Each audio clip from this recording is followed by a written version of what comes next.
सगळे धंदे थांबवा, लोकांच्या जमिनीची लूट थांबवा, सरकारी जमिनीची लूट थांबवा, गायरान जमिनीची लूट थांबवा, शेतकऱ्यांना जे छळताय ते थांबवा, शेतकऱ्यांच्या पैशाचे स्कॅम होत आहेत ते थांबवा, महसूल विभागाने त्यांचे जे स्कॅम आहेत ते थांबवा.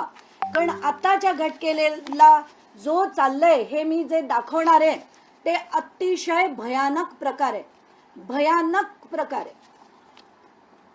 आपल्याला काय सांगितलं गेलं की एक सरकारी जमीन 40 एकर आहे, त्याच्यात LOI घेऊन अमेडिया कंपनीने एक व्यवहार रजिस्टर केला 500 रुपयाच्या स्टॅम्प ड्युटी भरून.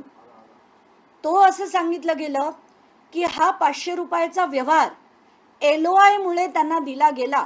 म्हणून मी ॲप्लिकेशन टाकून ईमेल लिहिलं, RTI लिहिले आणि जो डेटा काढलाय महाराष्ट्राला खरं तर हदरवून टाकणार आहे की फ्रॉड वर फ्रॉड वर फ्रॉड हे अमेडिया कंपनीने कसं केलं याचा खुलासा मी आत्ता काही मिनिटात करणार आहे.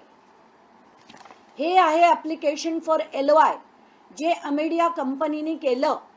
ते आता मी तुम्हाला त्याचे डिटेल सुद्धा माझ्या ब्रॉडकास्ट जो ग्रुप आहे मीडियाचा त्याच्यावर टाकणार आहे.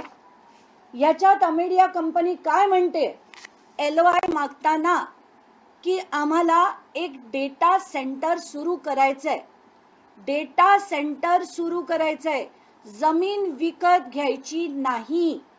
म्हणजे जमीन विकत घेऊन आम्ही करतोय, स्टॅम्प ड्युटीचा आम्हाला वेवर द्या ही मागणीच मुळात नाहीये. मागणी अशी आहे की आम्हाला एक डेटा सेंटर करायचंय, त्यासाठी आम्हाला लागणारा LOI द्या आणि त्याच्यात कुठली कुठली